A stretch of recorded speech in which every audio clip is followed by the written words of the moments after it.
Welcome to Success Story. I'm your host, Scott Clary. The Success Story podcast is part of the HubSpot podcast network. HubSpot has been a huge supporter of the show. They have so many tools that can help your business. The one that I want to just mention today, so you go check it out, is their new AI chatbot. It's called Campaign Assistant. HubSpot's Campaign Assistant is a game changer for creating marketing campaigns at scale. It turns your key selling points into a cohesive pitch, which helps you deliver knockout emails, ads, and landing pages in minutes. Just choose your content type, input a few keywords, key points, pick a tone like friendly or witty, and let the AI robots handle the rest. You can copy and paste the content to whatever channel you'd like, or even convert it directly into publishable campaigns without leaving your HubSpot interface. So let Campaign Assistant take care of the campaigns so you can get back to growing your business. Work smarter, not harder at HubSpot.com/campaign-assistant.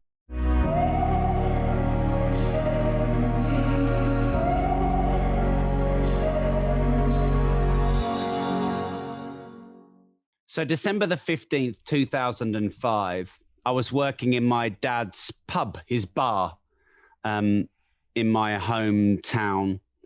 I was 25 years and 11 months old.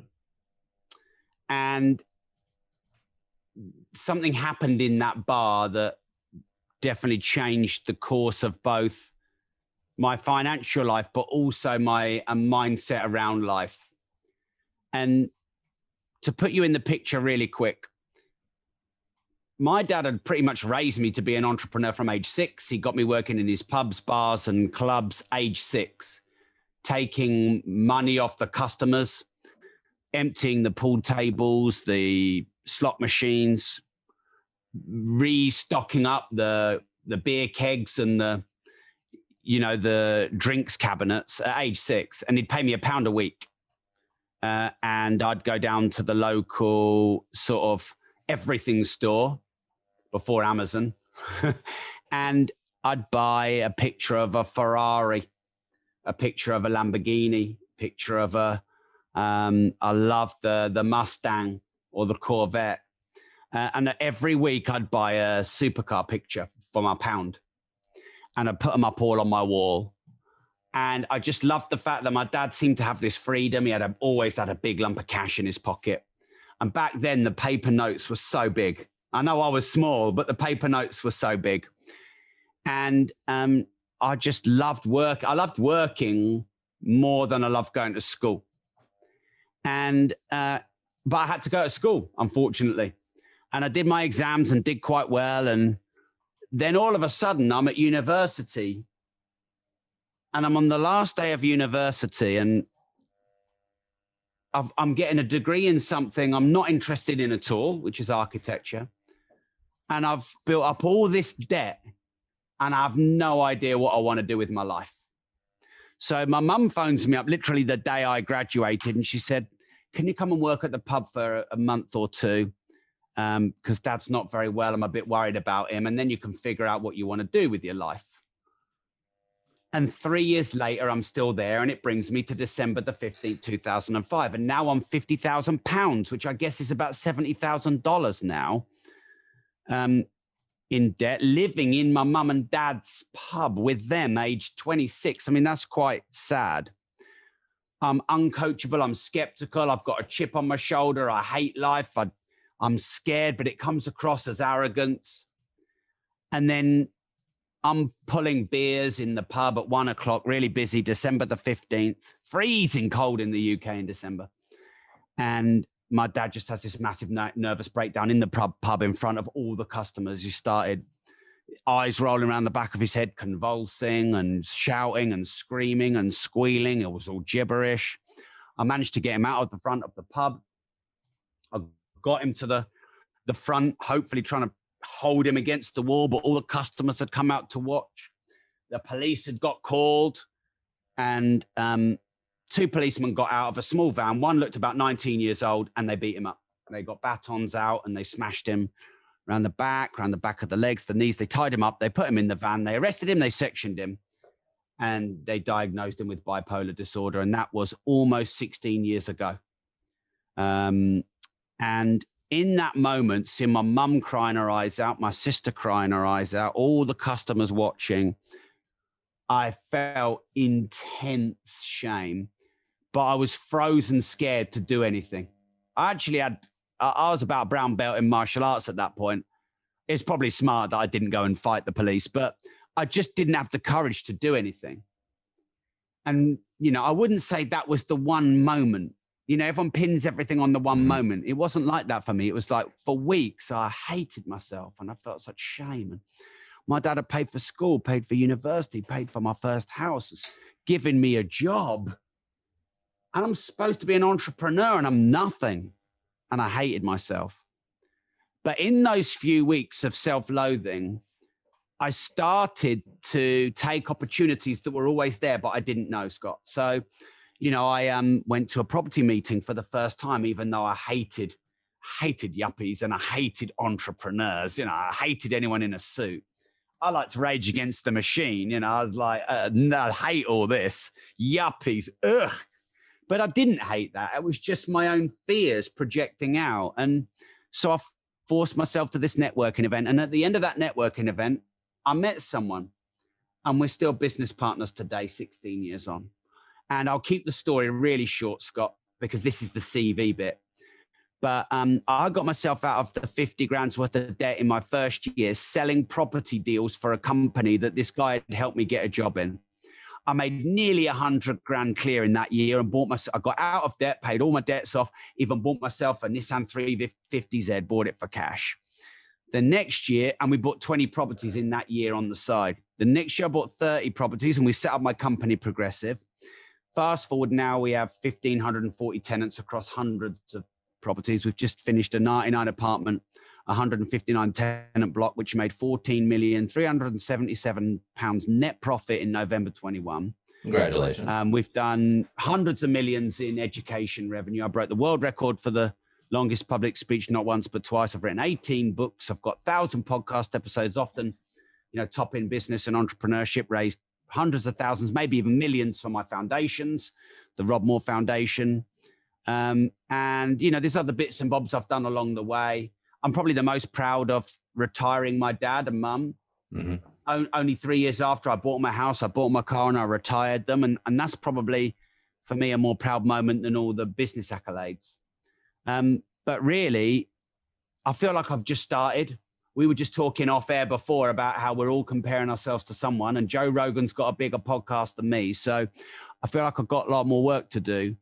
But this all was because I got motivated and I had this event that happened to me that shocked me back into chasing my dream and overcoming my fears, I suppose. Do you feel that the best entrepreneurs have to hit that rock bottom before they are successful? Do you feel like everybody who is successful has had that kind of point in their life? Is that a prerequisite? No, I think it helps. But there's two ways to have a low. Well, the rock bottom you mentioned, essentially it's motivation, isn't it? It is pain. It's pain that causes motivation and accountability. So there's two ways to get that, Scott. Number one is you wait until your dad has a nervous breakdown and gets beaten up in front of everyone. Or you create your own pain, accountability, and motivation. So you either artificially create it in yourselves or life created it for you. But I do think that's a driver. So, a lot of people are misinformed about success because they say things like, oh, well, that person's successful because they had a rich family. That person's successful because they were born in the middle class. That person's successful because, they're able to live in the American dream. But actually, you look at successful people, they're abused. Oprah Winfrey. You look at successful people, they're immigrants, Arnold Schwarzenegger, Gary Vee. So actually, this pain is often the motivator. But I suppose the reason I tell the story, I don't want people to wait until they hit rock bottom to finally follow their dreams. I want people to create accountability, pain, and motivation within themselves now so they don't have to hit rock bottom. They're almost forcing their own hunger. Now, when you jump into all these different business ventures, it's over the years, you've built up a property business, you've built up a podcast, you've written multiple books, you get some awards. But what motivated you to go in one path or the other day one? And also, how are you successful at so many things when so many entrepreneurs succumb to shiny object syndrome and fail at multiple? Okay. I'll answer the second one and then ask me the first one again. Okay. So I've battled with that, Scott, for much of my entrepreneurial life. Am I doing too many things? If I just focused on one thing, would I be more successful? After all, everyone tells you that focus stands for follow one course until successful. But I think you've got to honor who you are and really know who you are. And I love variety. It's a high value of mine, and I need it being an entrepreneur. And by definition of an entrepreneur, what's the difference between an entrepreneur and a small business owner? Well, entrepreneurs probably take more risk, and entrepreneurs probably really do more ventures. Like, you probably wouldn't call one small business owner an entrepreneur, but you would call an entrepreneur if they had multiple companies. Mm-hmm. You know, Steve Jobs had multiple companies, even though he's famous for Apple. And, you know, many of the other entrepreneurs, Elon Musk, with multiple things. Yeah. So you list them all, they all do multiple things. So variety is a high need of mine. It's a high human need, but it's a high need of mine. So I'd say if variety is a high need for yours, be honest about it and try and balance 2 or 3 different models or streams, but know when you're spreading yourself too thin, and be self-aware about that. Because I've got a few things that for me are a warning sign that I'm spreading myself too thin.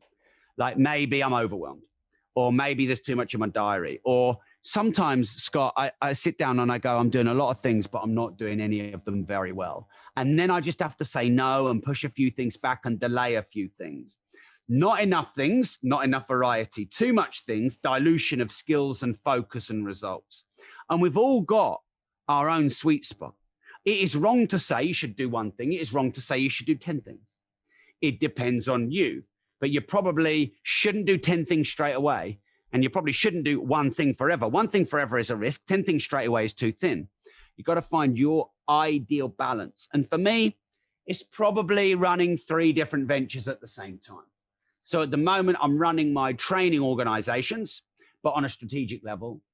I'm doing my personal brand and content, and then little side projects like my NFT launch and, you know, sort of part writing books and things like that. So, you know, I like to sort of divide my time up about 70% in my main thing, 20% in my secondary thing, and then 10% in all other things. And that works for me. But we've all got to find our own slight balance. Now, what's your mental process for deciding where to invest your energy? What's the highest leverage opportunity, and how do you identify that? I don't think I've got a model. I think I've got more intuition on it, Scott. Okay. So just feeling that intuition, I've got to love it. Like, surely that is, people are always saying to me, Rob, what's the best business opportunity right now? And I'm like, one you love. Because, you know, what, crypto, but what if you don't like it? What if you're not into the technicalities of it? OnlyFans is a pretty good business model, but not for me, you know? So what you love, like 30 years ago, there wasn't such a thing as merging your passion, profession, vocation, vacation, but there is now. And I would say the best business model is what you love. So because I take risk in the hope of profit, and, you know, I make a lot of sacrifices to be an entrepreneur, I'm not going to spend half the day doing shit I hate. So criteria number 1 for me on how do I choose a business model is, do I love it? Number 2, is it opportune? Like NFTs, for me, I'm just about to launch my NFT series. It's opportune. Like, it's early enough, but not too early. In 5 years, it'd be too late. Last year, it would have been too early. So it's the timing right. Now, by the way, for me with timing, I'm not one of those guys that jumps in on a fad. So opportune for me is when, but I only really like to go into something if I think I can leverage it for 10 years plus. Otherwise, what's the point? Because you put a lot of time and energy and resource to push the boulder up the hill. So passion, opportune. Are you good at it? Could you get good at it? Because there's plenty of things I love that I'm not very good at. And there's plenty of things I'm not bad at, but I don't actually really enjoy. And they're actually different. So are you good at it? And then do you want it to be a business? Do you want to go through all the rigmarole of setting up a company and hiring staff and taking a risk and all of that? And can you make a good, fair margin out of it? So many people, they have loves, but there's not enough margin in their passion. So you need to also, so you could say purpose, profit, definitely those two, passion, and maybe a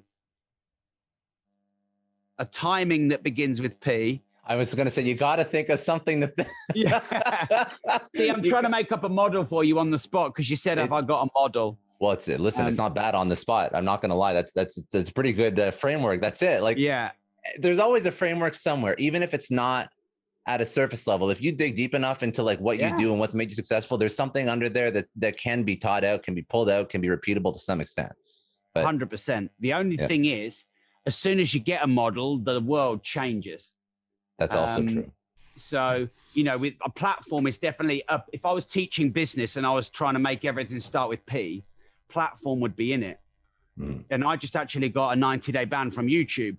So I've had an emergency meeting with my team today to work out what other platforms should we be on. And some of them are more underground, like Rumble and BitChute. And then my head of brand is like, we shouldn't be on BitChute. Do you know what's happening to a lot of people? It's happening to a lot of people now. Yeah. Oh, it happened to me because my guest said COVID has been hard for small business. And it was the bot shut us down for misinformation. That's not misinformation. That can happen to anyone. So you've got to be on multi-platform and you've got to have a business model that you can leverage on platform. Some people say to me at the moment, Rob, I want to start a gym? And I'm like, that's not great timing. It's not great timing. You're better off doing something online and leveraging online platforms right now, because that's where the opportunity is right now. You've interviewed a ton of incredible entrepreneurs. You've interviewed billionaires. You've interviewed very, very notable names. So between them and also yourself, what are the best skill sets or entrepreneurial lessons that you would teach over if somebody wanted to start something? What is the number one thing that somebody would have to keep top of mind? Well, I've actually distilled about 21 habits and traits of billionaires. How much time do we have? How much time do we have? So I won't cover them all. I've written a book called Money, which has a lot of the traits in them. And I have a podcast called Money. So if anyone wants to do any further research, fine. So I'm just going to pick out a few random ones. Every billionaire I've met is intensely curious. And zeroers think they know it all and they have this ego chip on their shoulder and they're talking more than listening. A billionaire is curious to learn from everyone. Not every billionaire, because there's always exceptions to rules, of course, isn't there? But billionaires tend to be intensely curious, voracious learners, if you like. They have mass distribution. So that's not a personality trait, but it's a business trait. So, Google probably have distribution of 2 billion people. Amazon have global distribution. Netflix have 205 million users. So the more distribution you have, the more scale you have, the more reach into revenue you have. So certainly distribution is one of them. I like to talk about fair exchange. So there's a lot of people in this world that think the world isn't fair. And the world isn't fair, but the world is fair based on reward for merit. So the world will not give you anything for nothing. And, communism and socialism, I think, has been proven not to work very well because it's disincentive and it's reverse merit. So, Bill Gates said, if you're born poor, it's not your fault. But if you die poor, it's your fault. And he also said, you don't get what you deserve, you get what you negotiate. Mm-hmm. So traits of billionaires are that they are fully and personally responsible for everything that they do. Even if it's not their fault, they make it their fault. They're full ownership, no blame, all accountability. That is a definite trait of all entrepreneurs I know. And they've learned the rules of entrepreneurship. Some people say it's not fair how billionaires get around all this tax. Well, they learned how to get around the tax with fair loopholes that were created by Donald Trump in his tax code. So what are you going to do? It's not fair that a billionaire learned the rules of the game. Of course it's fair. They learn the rules of the game. It's not the billionaire's fault. It's the government's fault. And who voted in the government? The people. So it's the people's fault, not the billionaire's fault. And they don't get this paradox. So, people who've become millionaires, they've learned about value and service, production and profit and loss and balance sheet and, how to make something for £10 and sell it for £20. They've learned the fundamentals of money and business and how it works in fair exchange. So a habit and trait of billionaires is understanding what money is and learning the rules of money and business. So there's 3.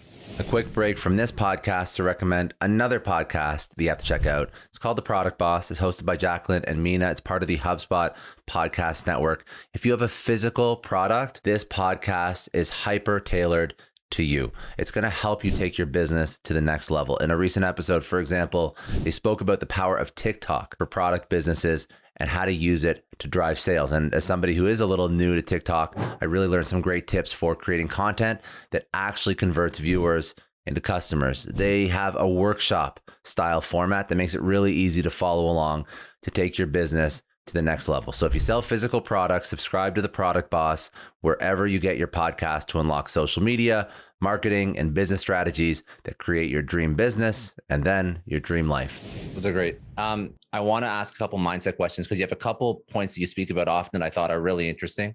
So two takeaways from mindset, and you can choose which one you want to go into first, but I want to cover both. So relationship with money, and then mindset of a broke person versus a successful or rich person. I think that both of those are interesting and you have opinions on those. So I'd like to go into those and just to talk about your experience with relationship with money as a mindset, as an entrepreneur. Wow. I could speak for a week on this straight. So money is simply a tool created by man to create universal fair exchange, to increase the speed and reduce the friction of interpersonal transactions. That's what money is. But the Bible says that the love of money is the root of all evil.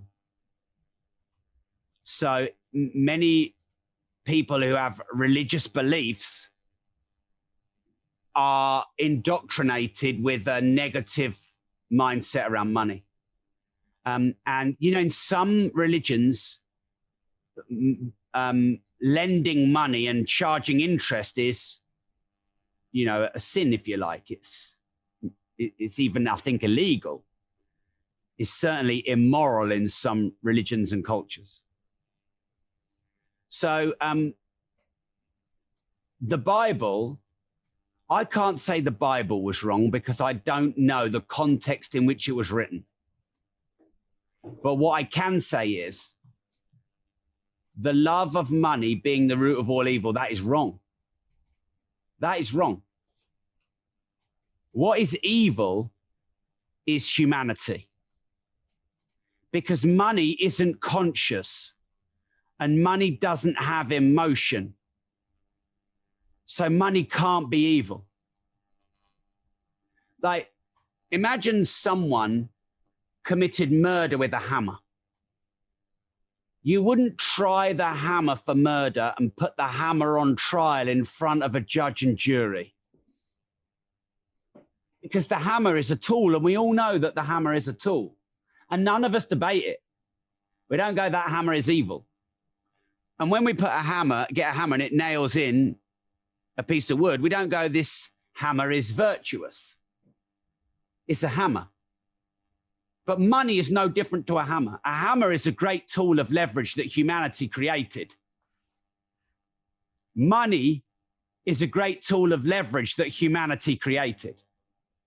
Money is one of the greatest inventions that humanity has created because it universalized value and it removed friction for exchange. And then it allowed us to trade from little villages to globally. It's a brilliant invention. But money never murdered anyone. Money was never greedy. Money was never powerful. Money was never evil. It was human beings. Now, some people will say, oh, but money made them that way. No, it didn't. Money can't. Money doesn't change you. It makes you more of who you already are. So all money can do is exaggerate your traits. If you took $1 billion and gave it to a philanthropist, they're giving that money away. If you took $1 billion and gave it to a drug lord, or you gave it to, finance a war, a gambler, an addict, then that's where it's going. So the love of money is not the root of all evil. Money is a tool that can be used for evil and good based on the values of the individual.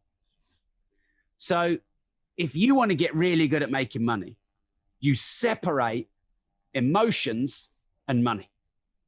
Just like you're not emotional about a hammer, you just know what it does and you use it well for what it does. Because you can turn a hammer around the other way and you can pull a nail out. So you can use a hammer in a few different ways. And money is the same. It's a brilliant tool. It's a brilliant tool. I can store value from something I bought or sold. That energy can be stored in money. And then I can buy or sell something to you across the world and transfer that energy from me to you. So when you know that money is amoral, emotional, and conscious, and it's a great tool for universal exchange, and you learn how to use the tool really well, just like nunchucks. You can learn how to use nunchucks really well or not. Then you transcend all emotional and moral and judgment around money, and you just use the tool well. And if you want to change the world, get really good at making money and then do good things with that money. Is that now, how does that dovetail? Maybe it doesn't. So correct me if I'm wrong, but how does that relate to mindset? Is that the difference between a poor person's mindset and a successful person's mindset? It's the relationship, the healthy relationship with money as a tool versus something that is evil and people have too much of it, and you shouldn't base your whole life on pursuing it. Is that the difference? Yeah. So a few definitions to clarify. So if you are developing world poor, or you have never had education because you have lack of resources, then you don't have the same equal opportunity as someone who's just broke, whereby they're raised in America or England or Australia and they've got access to the internet and libraries and podcasts, but they're still broke. So let's go on broke rather than poor, because poor isn't your fault, because you could have been born into it and know nothing, no different. But most people who we talk to are probably, if they haven't got any money, they're probably broke over poor. So the mindset of broke is quite complicated, but to simplify it, it is allowing your emotions to control your spending and not having a knowledge and wisdom of how you leverage money and value properly. So a broke person will always spend more than they earn. But a fundamental law of money, if you want to appreciate it, is to never spend more than you earn. A broke person will buy depreciating liabilities with money. A wealthy person will invest in appreciating assets with money. A broke person will use money to alleviate their volatile emotions. They feel really good, they celebrate. Oh, I've had a really good month, we're going to go on holiday. They feel really bad, they spend emotionally, spend a load of money to try and make themselves feel better. Whereas wealthy people can separate the emotions and they can go, right, this is the budget, this is the forecast, this is the investment, this is the saving, these are the projections, and they can remove emotions away from money. So in a way, I would say a more profound conversation to have around money is not the mindset of money, it's the emotions of money. And what emotions are, they're a level deeper than mindset, because mindset is what you think. Emotions is what you feel. But I think most people feel before they think, i.e. they're triggered. I think when you're triggered, you feel before you think. And so I think impulsiveness is to be triggered, triggered by society, triggered by media, triggered by how our parents raised us, triggered by how we perceive corporations and billionaires, etc. We become triggered. We're hijacked with emotion, and then we make a decision. And we don't, it's not mindset. Mindset is a thought process to understand why we're triggered. Why did I hate rich people? Because I was broke and I hated myself. I wanted to be rich and I'd sold myself out. And that was embarrassing to admit. But it was easier to hate the very person that I wanted to be because it made me feel more comfortable in my own misery. But that's a very difficult thing to be self-aware about and to admit. The reason I'm triggered by this person is because it's a mirror and picks a scab of all the disowned parts of myself. That's a fucking hard thing to admit. But that's not just mindset mastery, that's emotional mastery. And that's mastery of your upbringing and your background and not blaming your parents and all these things. So, you know, if you want to make it simple, the difference between the broke and the rich is they're able to control their emotions around money and make more balanced financial decisions in an untriggered, neutral emotional state. Whereas broke people are always spending emotionally. That would be actually the binary thing. If you were to put a gun to my head, Rob, I need one that transcends them all. The difference between the broke and the rich, that's it. And I don't think anyone tells you that because everyone's using the word mindset. But if you upset me and trigger me, I'm not thinking straight. I'm just riddled with anger and emotion and shame and vengeance and all these other bubbly. And that's when you're the least clear. Today we have a very special sponsor for today's episode, Foundation Source. They are all about helping people and companies make the world a better place through giving. They are the biggest name out there when it comes to managing foundations and charitable donations through foundations. What's great about Foundation Source is they literally know everything there is to know about charity, about giving, about how to do it right, about the benefits that come with it.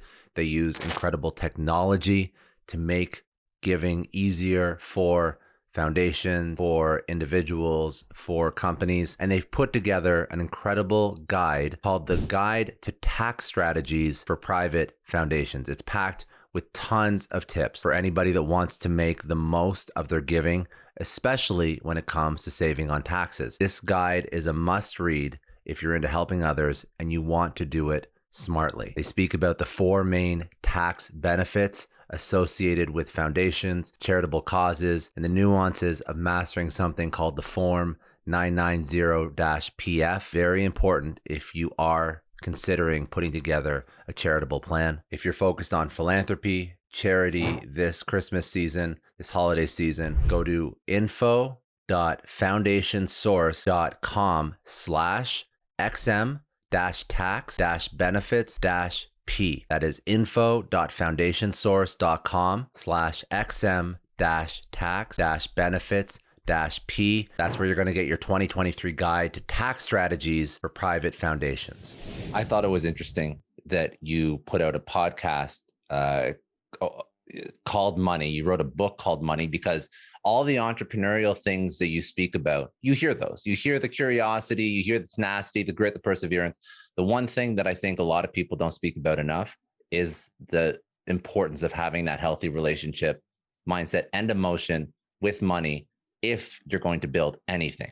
Because if not, it's going to fuck you up down the line, whether or not it's figuring out where to budget, figuring out what to do with investment, figuring out anything.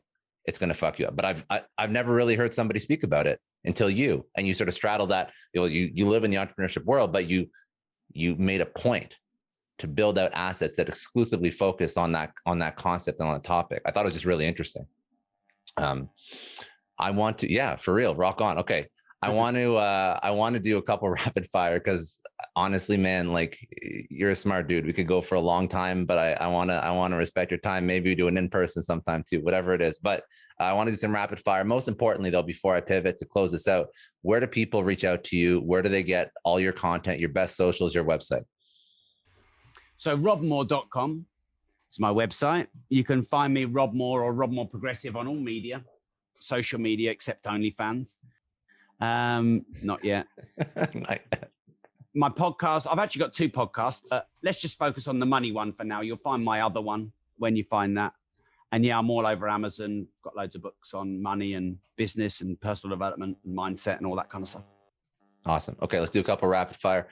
Biggest challenge in your life. What was it? How did you overcome it? I would say the biggest challenge in my life is government interference. How did you overcome that? It's a whole can of worms. A whole can of worms. I mean, we're talking capitalism since way back when. I know I said I had a hard stop at past, but I'll give us an extra sort of 5 to 10 here. So, okay. Basically, when COVID happened, the government intervened and locked us down. Now, I'm not saying if that's right or wrong, because actually we won't know for many years if it's right or wrong. And if it was really wrong, it'll probably get covered up. And the rightness of it will probably be, amplified until there's a new government in. So look, it might be right, it might be wrong. There's upsides and downsides. But the reality to my business that was running 850 training days live per year was that overnight we could run 0. And, Mark and I had built up a few million in liquid as well as all of our assets. So we had some cash that we could burn through. But going from, we had overheads of 700, 800, 900 grand a month. One of our months, the overhead was 1.1 million. So, we're like, holy shit, if we're a year or 2 in lockdown, we might burn 5 to 10 million a year. Holy shit, that doesn't sound good. So that was intervention number 1 by government that really disrupted our business. The next one is taxation. So VAT is added onto my products, which make them 20% more expensive for people. Then corp tax comes off, which is going up from 18 to 25% in the UK. And then income tax of 45%, then dividend tax is going up, and national insurance went up, and then everything I buy has got increased tax on, and inflation is really huge, and they're printing money left, right, and center. So basically, my pound is going down at 10 to 15% a year at the moment, and I'm taxed about 70% in that pound. And that's all through government intervention. So, hopefully how do you deal with that? Sorry? How do you deal with that? The second part of the question was, how do you overcome it? I don't see, that's not an easy thing to overcome. No, well, I mean, obviously we're only not even 2 years away from it. So I've navigated lockdowns. We're now open again. We do live events as well as online events, actually. We had a really good January. In fact, we had a brilliant August, September, October, November, December, January. How did I deal with that? Because I hustled like I've probably never hustled before, in the mind and in the graft. I've been more about craft and leverage over the last few years, but I put the graft in as well as the craft and figured out how to adapt and evolve. So that's how I dealt with the COVID. And now I'm ready for anything because I know that it could happen again in the winter. And, so I guess my mettle was tested as an entrepreneur. The building site, there's 130,000 square foot with, I think we had 80 contractors on it, and that could have just been shut down, a 20 million pound, $30 million project. So this was very freaking real. In terms of the tax, well, that's probably not for a discussion on a podcast. But mate, I'm just going to go through all my accounts and make sure that absolutely every single thing I can offset, I am. So for example, as you should anyways. Yeah, you should anyway, but there's a lot of things that you can offset that you don't know because you haven't learned it or you haven't got advice. Or you haven't taught yourself. So, for example, you can offset R&D spend, and we haven't ever done that. And we've got tech that external users use because you can't offset R&D spend on tech you build for yourself. I'm talking in the UK here. Everyone else got to get your own advice.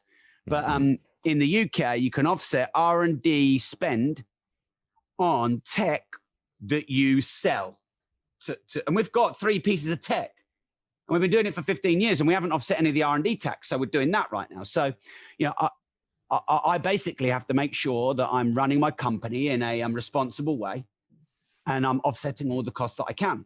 Now, this is what the mainstream masses get pissed off about. But bring someone in here who's pissed off with Apple going to Ireland and Amazon going to Ireland to reduce their corp tax. and put them in a position where they've got to start their business. They've got to take risk. They've got to put their mortgage on the line. They've got to put their family on the line. They've got shareholders and they've got fiduciary responsibility to maximize the profit, and then tell me they wouldn't fricking do the same. Because if it's legal, why wouldn't you? So you're shooting the messenger by taking pot shots at Bill Gates and Elon Musk. It's not them. It's actually the middle class and the small business that gets hurt the most. So because they don't know. No, they can't do that. They don't have the knowledge or the skills. So I will tell you this though, and this has been all my content is candid. So you always get stuff from me that other people probably don't have the balls to say. But if they put the tax up too much, I'm out of here. I'm not paying 85% tax. So in the UK, tax got to 83%. Right now, my tax net. Yeah, 83. Dude, I know. That's nuts. That's why I'm 70s, Canadian. I think I'm in Canadian. The 70s. Yeah, that's worse than me. Yeah. So wow. At the moment, all in net, my tax is 70%. If I can work out a few legitimate expenses, I might be able to get that down a bit. I could probably digest 50. I mean, it feels a bit unfair working half your week for the government. But, I want to pay my dues, and, we've got a school system and we've got an education and a healthcare system. I'm grateful for that. So I'll pay half, but I won't pay 75%. I might be moving if it gets too bad. There's a lot of beautiful places in the world that don't take 75%. Well, everyone's going to Puerto Rico now, aren't they? Yeah. That's where they're all at the moment. They are. All the people that made money in crypto are all going to Puerto Rico. No, it's got to be equitable. Here's the thing, right? I was listening to Noam Chomsky. I really want to get Noam Chomsky on my podcast. He's obviously he's sort of very knowledgeable on propaganda. And he's a bit of a cult hero in many ways, but he was talking about how corporations have it away because, there's the bailout economy and governments bail out corporations and they get all of these tax havens. And I thought, for someone who's so smart, that was a stupid thing to say. Here's why. Because there's only a few massive corporations that get bailout protection from the government and get all these tax havens. There's literally, let me put it into perspective. There's 7 million small businesses in the UK that are corporations that don't get any of that. And people like Noam Chomsky, very smart people and people who are anti-capitalism and anti-billionaires, they're looking at 7 companies and how they're able to manipulate and reduce tax and trying to smash that nut with a sledgehammer, which will kill all the small businesses. They have no fucking idea. And the small businesses generate 90% of the economy. The politicians, right? So there was this politician that called Elon Musk a grifter. And by the way, she doesn't even know her words because grifter is petty and Elon Musk is not small. So she got that one wrong. She basically said that, the man of the year is evading tax. And they want to slam that book shut. Which is actually totally incorrect. It's totally incorrect. He's paying all of her wages and her taxes. She says, I'm paying my taxes. No, he's paying her wages because the private sector pays the public sector. And he paid a ton of tax too. 11 billion. So he paid a ton of tax. He was paying like what people are supposed to pay. He was paying like 50, 60%. 11 billion. 11 billion. I know. I saw that. It was just upsetting because it was ignorant. It was super ignorant on her behalf to say that for somebody that's done such incredible stuff with his life. And these are politicians running our country. And they don't have a freaking clue about how capitalism works and the economy works. And they don't have a understanding of how money moves around or trickles down or who finances what. Where's all the political donations from? Billionaires. It's like fucking irony on a crazy level. I don't know. It seems like it's more with Musk in particular. It seemed like it was like a trend to hop on. It was like the flavor of the day was to hate on Elon Musk not paying taxes, regardless of whether or not that's a correct or accurate statement. Like, let me ask you this question, Scott. If I gave you 11 billion, option A, give it to your government to invest wisely. Option B, give it to Elon Musk to invest wisely. Who do you think is going to use 11 billion of capital better for the furtherment of humanity? 100% Elon Musk or the government? Elon Musk. 11 out of 10 times, like not even a question. And I think even many socialists and communists would agree. So how does taking money off Elon Musk and giving it to the government solve the problem? I tell you what the real problem here is, Scott, is everyone worrying about Elon Musk instead of worrying about themselves.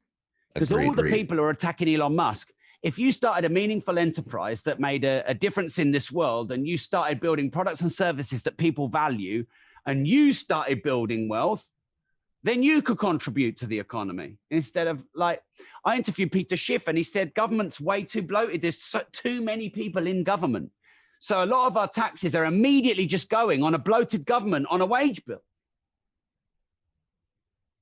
I think I've had this conversation many times. I think the only solution is to find a way to bring smarter people into government. Right now, it's not an attractive option for smart people. And that's the issue. Well, why would an entrepreneur want to be in government? That's exactly the issue. It's not an attractive option. So when you don't have an attractive option, you have brain drain. You have the smartest people who don't want to work in government. Why would they? But that's an issue. That's a major issue. That would solve a lot of problems if you figure out how to solve for that. Is it mandatory retirements at a certain age? Is it maybe upping that base salary? I don't know what it is, but there's something wrong with it because you don't have the best and brightest going to government ever in any country. No, I interviewed Nigel Farage, who's quite big in politics in the UK. He's actually quite big in America as well. He's good friends with Trump. Yeah. And I said, why the disdain for small business? Why the lack of support? And he said, well, in the UK, there's a private school called Eton, which is where many of the politicians go. And essentially the talent pool for many politicians in the UK are these private schools. And they look down their nose on small business. It's just, they just don't value them. Paradoxically, the small business is paying their wages. The hairdressers that they shut is paying their wages. The gyms, the pubs, the bars, the clubs, the restaurants, the local shops that they shut are paying their wages. And then what do? Tax them more to pay their wages again. It's fundamentally wrong. But anyway, this is supposed to be quick fire. I'll do the rest really quick. Hey, listen, man, it's a good conversation to have, and it's not an easy solution at all. I think a lot of people are thinking the same thing over the past. I think it's been more prominent over the past 2 years. More people have been cognizant of how fucked up shit really is over the past 2 years.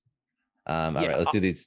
I'll just add one more super quick thing then. Yeah. I think the main solution out of COVID is production. So why is QE high and why is inflation high? Because there's an undersupply of production. Why are prices high? Because there's an undersupply of production.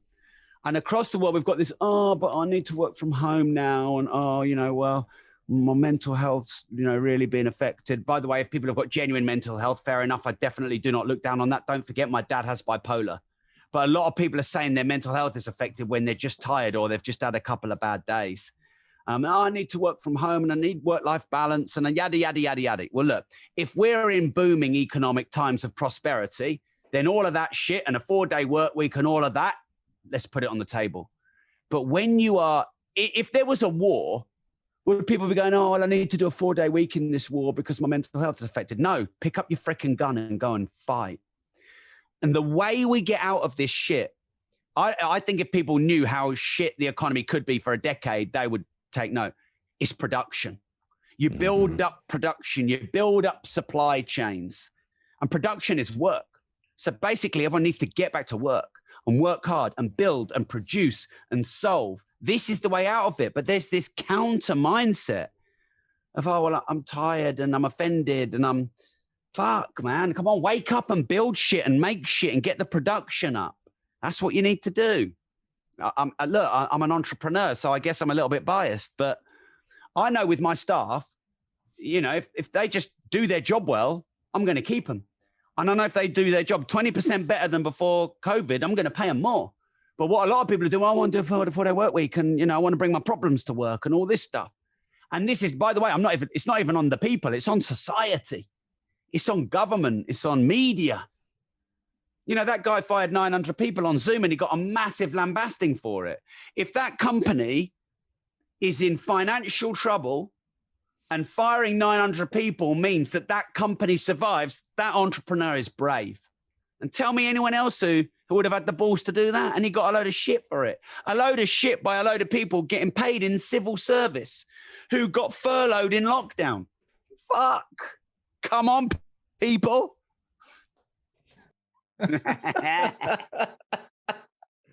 I see there's a couple sore points that have been fucking ruminating in your head. Well, an entrepreneur is usually built differently. Usually you look at stuff that's happening and you just get mad. But like the answer is you can't just get mad. You got to figure out a solution. That's the issue. You got to figure out a solution, evangelize a solution, because you can get pissed off as you want, but it's not going to change the fact that people do want a 4-hour work week. So what's the fix? What's the fix? Production. But how do you change a mindset? How do you change the mindset of society? How do you do that? I don't know how to do that.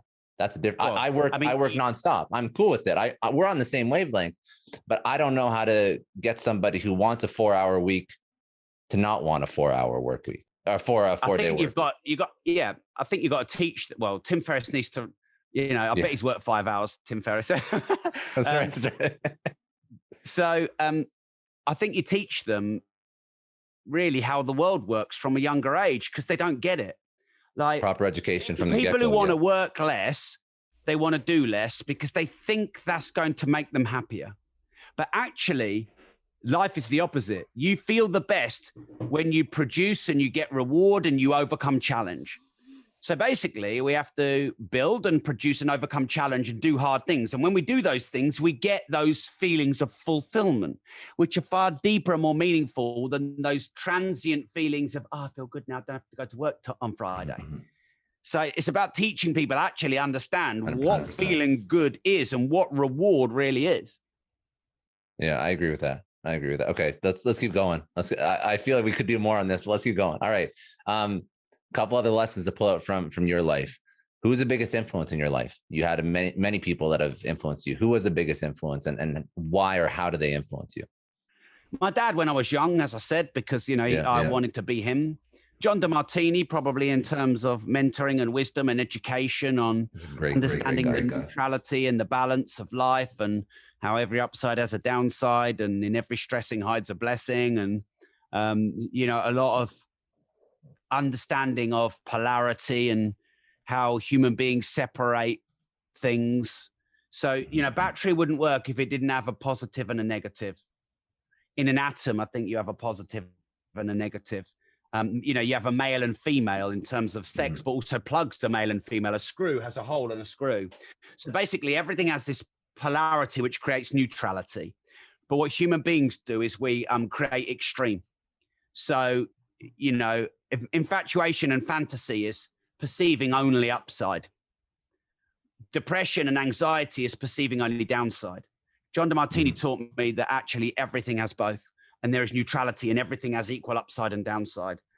And for me, that's true wisdom. And COVID was hard, but there've been plenty of upsides. And I've never met anyone who can.